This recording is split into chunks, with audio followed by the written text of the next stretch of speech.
दिपिन बर' बिथां दुलाराय बर' फरायसा आफादनि दैदेनगिरि प्रमद बर' बिथांमोननि टीम आसाम सरकार आरो भारत सरकार बिथांमोनखौ आं आपेल खालामदों जाहाथे रन्जन दैमारिखौ जों थाबैनो उदांस्रि मोनगोन बेखौनो मिजिंथियो। जोंनि नैबे लकेल गभर्नमेन्ट बिटिआर सरकारनि मानगोनां प्रमद बर' सारनिसिमबो बिथांमोननि जिहेतु उदांस्रियाव फैनांगौनि थाखाय उकिलफोरनो बा पिपि होनाय आरो जोंनि माखासे थांलाय फैलाय आरो माखासे भिक्टिम्स फेमिलिनि माखासे सुबिदा उसुबिदानि थाखाय गोबां थांलाय फैलायाव थाखा फैसा नांगौनि थाखाय बेयाव गोबां बिथांमोना सरकारि हिसाबै बिथांमोना थाखा फैसाखौ मदद होदों। आङो दिनै जों बारग' एक्स-NDFB हिसाबै जों जोबोद गोजोननाय मोन्दों।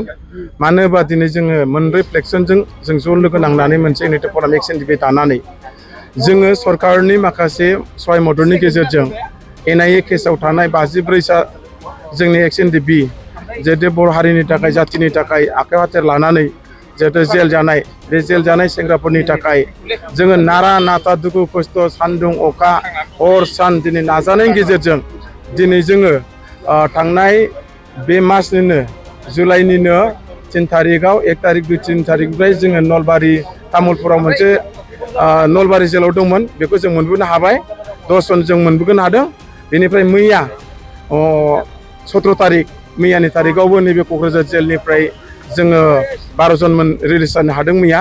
बेनिफ्राय आरो दिनैहाय आरोबाव जोंहा 22 जन गनांगौ दा 22 जननि गेजेराव सानै माखासे जोंहा हम डिस्ट्रिक्टआव माखासे केस थानायलाय बिथांमोना गनो हायाखिसै दा बेनिखायनो दिनै 20 जन गबाय। बे गनायावहाय जों एक्स-NDFB हिसाबै जों जोबोद खुसि जोबोद गोजोननाय मोन्दों। बेनिखायनो बे गोजोननायजों लोगोसे जोंनि सेंग्राफोरखौ उदांस्रियाव मोनबोनायनि थाखाय जोङो आसामनि chief minister doctor Himanta Sarma सारखौहाय जोंनि NIA केसखौहाय दिल्लीनिफ्राय स्टेटआव लाबोनानै जेबादि मोनसे जिल्लायाव खामानि मावनो थाखाय मोनसे दायित्व हरदों बे दायित्वआव गासैबो रेसपन्सिबिलिटिया डक्टर हेमन्त शर्मा सारा बेखौ खामानि मावफुंदों। बेनिखायनो जोङो बारग' एक्स-NDFB बा इउनाइटेड फराम एक्स-NDFB डक्टर हेमन्त शर्मा सारखौ जों धन्यबाद होदों। आरो मा होनो भारतनि हम मिनिस्टार भारतनि प्राइम मिनिस्टार नरेन्द्र मदि सार आरो अमित शाह बिथांमोनखौबो जों इउनाइटेड फराम एक्स-NDFB बा बारग' एक्स-NDFB जोंनि NIA केस नांनानै थानाय सेंग्राफोरखौ उदांस्रियाव लाबोनायनि थाखाय जों रोजा रोजा धन्यबाद जासिहरबाय बारग' NDFB आरो जोंनि नैबे लकेल गभर्नमेन्ट बिटिआर सरकारनि मानगोनां प्रमद बर' सारनिसिमबो बिथांमोननि जिहेतु उदांस्रियाव फैनांगौनि थाखाय उकिलफोरनो बा पिपि होनाय आरो जोंनि माखासे थांलाय फैलाय आरो माखासे भिक्टिम्स फेमिलिनि माखासे सुबिदा उसुबिदानि थाखाय गोबां थांलाय फैलायाव थाखा फैसा नांगौनि थाखाय बेयाव गोबां बिथांमोना सरकारि हिसाबै बिथांमोना थाखा फैसाखौ मदद होदों।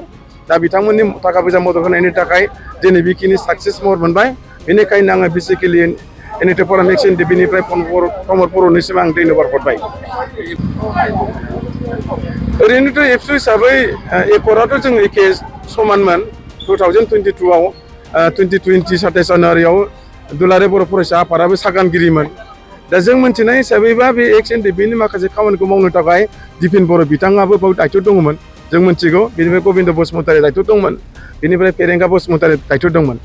दा थिग बेबायदिनो सिगांखिनियाव बिथांमोना मावदोंमोन जानो हागौ नाथाय जों सिगाङाव बिथांमोननि मा मावदों जों मिथिया।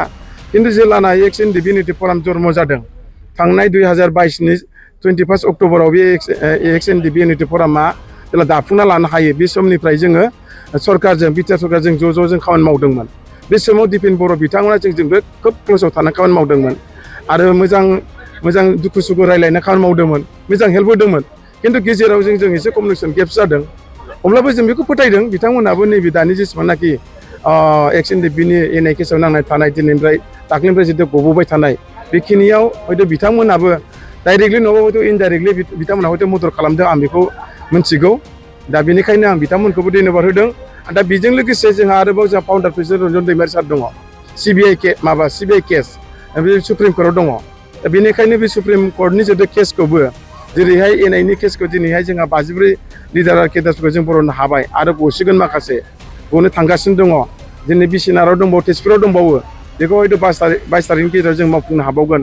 दा बेखिनि खामानि मावनो थांनायजों लोगोसे रन्जन दैमारिजों लोगोसे 6 जन CBI केसआव नांनानै थानाय बेखौ जाहाथे रिभिउ खालामनानै जों बर'नि जेसेबां दैदेनगिरिफोर दङ फाउन्डार प्रेसिडेन्ट रन्जन दैमारिखौ गनांगौनि थाखाय जों नों आं बयबो खौसे जानानै जाहाथे जर्दानै ससियेल मिडियायावनो जा पेपार मिडियायावनो जा गासैबो बिथिङाव जोंनि बर'फोरा बेखौ प्रेसार होनांगोन रन्जन दैमारिखौ लाबोनांगौनि थाखाय मानो होनबा मोनसे जारिमिनाव एकर्ड जाखांनायनि उनाव बेबायदि थानाय मोनसे जोङो जारिमिनखौ जों नुवाखै जोंनि फाउन्डार प्रेसिडेन्ट रन्जन दैमारिखौ जों नुदों दा बेखौनो जों बुंगोन बिटिआर एकर्डनि माखासे क्ल'जआव लिरनाय दं 9.4 क्ल'जआवहाय बे जायगायाव जोंहा बे 9.4 क्ल'जखौ जुदि जोङो फल' खालामनो खामानि मावब्लानो जोंनि फाउन्डार प्रेसिडेन्ट रन्जन दैमारियाबो गाबोन तारिखआव गवा होननानै जों बुंनो हाया रिलिज जागोन बेनिखायनो दिपेन बर' बिथां दुलाराय बर' फरायसा आफादनि दैदेनगिरि प्रमद बर' बिथांमोननि टीम आसाम सरकार आरो भारत सरकार बिथांमोनखौ आं आपेल खालामदों जाहाथे रन्जन दैमारिखौ जों थाबैनो उदां मोनगोन बेखौनो मिजिंथिनाय थाबाय थेंक इउ